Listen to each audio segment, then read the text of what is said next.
Moin Moin und herzlich willkommen zu der ersten wirklich angenehmen Wahl in diesem Jahr. Denn in diesem Video dürft ihr den Sieger der TWS Combat Patrol Challenge wählen. Und ich sage euch, leicht wird das nicht. Vor rund 2 Monaten hatte ich euch ja das neue Sammelheft Warhammer 40.000 Combat Patrol von Hachette vorgestellt. In Ausgabe Nummer 1 waren damals dieser Space Marine Captain sowie dieser geflügelte Alpha-Krieger der Tyranniden enthalten. Und genau diese beiden Modelle durftet ihr bis zum 28. Februar 2025 nach Lust und Laune umbauen, um an der Challenge teilzunehmen. Hierbei durften jedoch nur die Bauteile aus den Gussrahmen, jedoch nicht die Gussrahmen selbst verwendet werden. Auch durften Green Stuff und Plastic Putty nur zum Auffüllen kleiner Lücken, nicht aber zum Modellieren neuer Details oder gar Körperteile eingesetzt werden. Mit Miniaturicum kam da noch ein toller Sponsor hinzu, sodass sich euer Mitmachen nochmal ganz besonders lohnte. Bis zum Einsendeschluss hatten mich dann exakt 25 Projekte erreicht, für die ihr gleich abstimmen dürft. 5 dieser Einsendungen laufen allerdings außer Konkurrenz, denn es wurden leider ein paar Vorgaben nicht beachtet. Mal wurde der Gussrahmen mit verbastelt, mal mit deutlich zu viel Green Stuff modelliert oder es wurden vor dem Bemalen keine Bilder gemacht.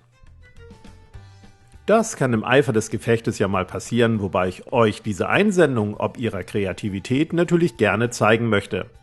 Daher starte ich quasi als Appetithappen zunächst mit diesen 5 Einsendungen, die, wie gesagt, außer Konkurrenz laufen.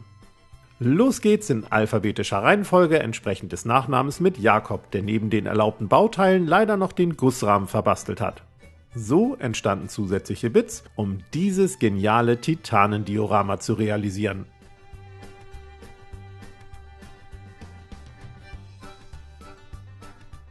Dieses Tyrannidenmodell entstand in Gemeinschaftsarbeit von Oleksii und Tamara. Leider nur mit zu vielen Schwingen, die einem weiteren Combat Patrol Heft bzw. Gussrahmen entnommen wurden.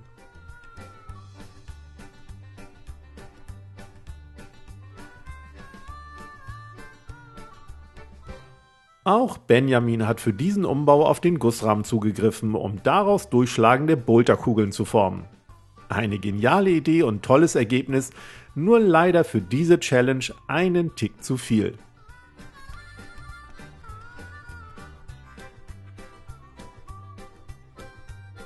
Stefan hatte für den dynamischen Umbau seines Captains leider ein wenig zu sehr mit Green Stuff nachgebessert. Zwar entstanden keine weltbewegenden Bauteile, aber die Regel lautete leider: Lücken füllen ja, aber mehr nicht. Dennoch großes Lob für diese heroische Pose. Jakob hatte leider vergessen, Fotos vom unbemalten Modell zu schießen und mir daher nur Bilder vom bereits schwarz grundierten Modell geschickt.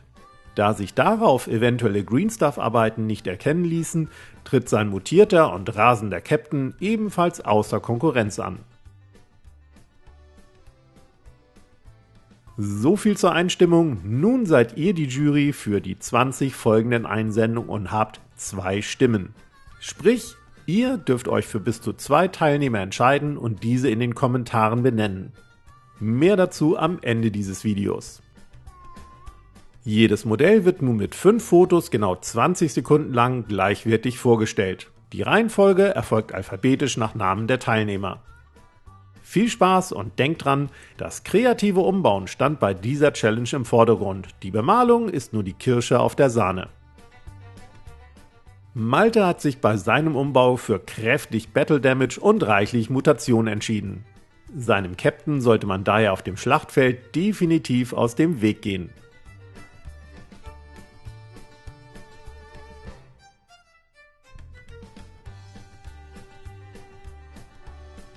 Außer vielleicht man schickt ihm Ulfs Tyranniden entgegen. Denn bei den hervorstehenden Klauen bzw. Krallen hat selbst der stärkste Space Marine Captain vermutlich nicht viel zu lachen.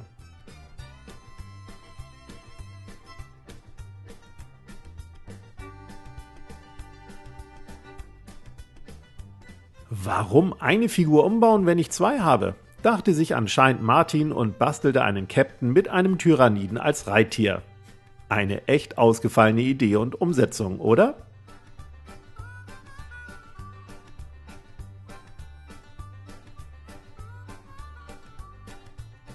Simon hat mit seinem Umbau quasi den Spieß umgedreht und den Tyranniden klar über den Space Marine Captain thronen lassen.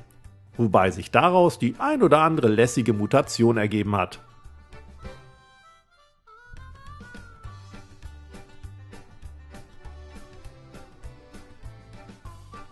Auch Patricks Tyrannidenkrieger stammt entweder aus dem Genlabor oder hat sich einfach nur einige Rüstungsteile besiegter Space Marines geschnappt. Das Ergebnis ist in jedem Fall eine kampfbereite und extrem bedrohliche Pose.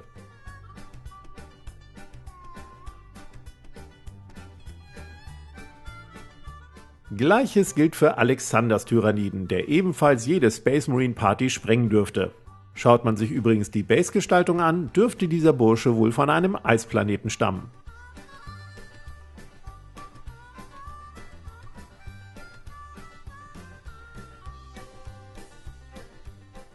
Tristan hat seinen Captain klar als Sieger im Kampf gegen die Tyranniden inszeniert.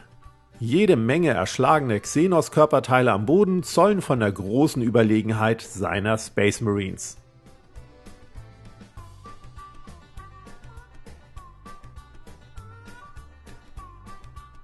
Lucas hat seinen Captain hingegen mutieren lassen und im Comic- bzw. Cell-Shading-Look bemalt. Sehr gelungen und auch mal was ganz anderes. Was mich übrigens daran erinnert, dass ich diesen Bemalstil auch schon mal lange ausprobieren wollte.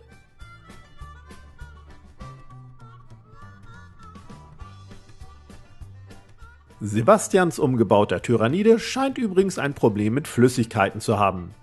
Denn neben reichlich Blut durch erschlagene Gegner scheint dem Krieger dabei mehr als nur das Wasser im Munde zusammengelaufen zu sein.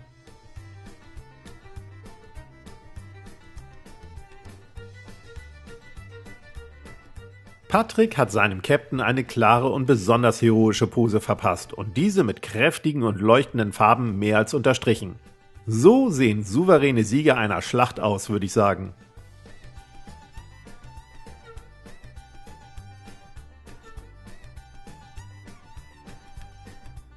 Arendt ist da allerdings ganz anderer Meinung und hat seinen Tyranniden mit einer Art Schnabel und zusätzlichen Armen am Bauch versehen. Auch durch die düstere Bemalung geht sein Modell daher locker als intergalaktischer Totengräber durch, oder?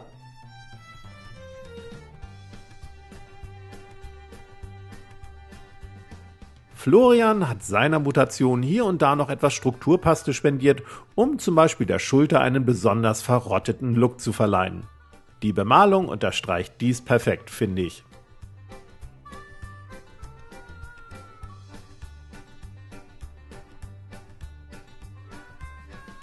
Es kann nur einen geben, scheint Iljas Motto gewesen zu sein, als er seinen Tyranniden gegen den Space Marine Captain inszenierte. Und schneller als man Bolter sagen kann, war der Kopf auch schon ab.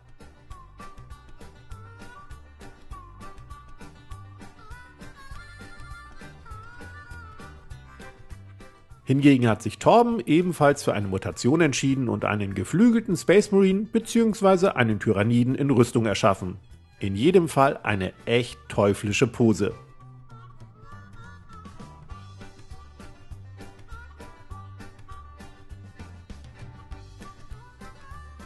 Keinen Deut friedlicher hat Timo seinen Space Marine Captain in Szene gesetzt. Zwar ist die Haltung etwas entspannter, doch Bemalung und Basegestaltung unterstreichen klar, wer im Universum ein für alle Mal das Sagen hat.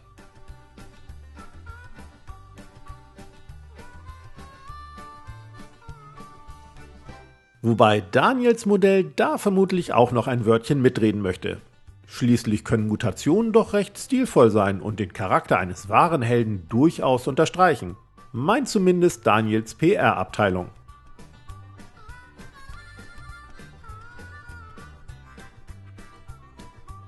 Aber wo endet eine Mutation eigentlich? Und wann ist es noch ein Marine und wann schon ein Tyrannide? Dieser Frage ist Julian nachgegangen und ich muss sagen, bei diesem gelungenen Umbau ist das besonders schwer zu sagen.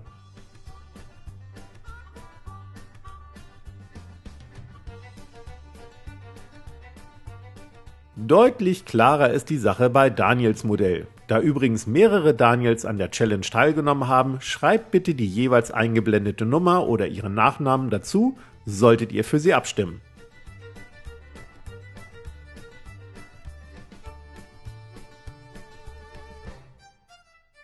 Zumal der letzte Teilnehmer nicht nur Daniel heißt, sondern auch gleich 2 Einsendungen eingereicht hat. Hier seht ihr zunächst seinen Tyrannidenumbau.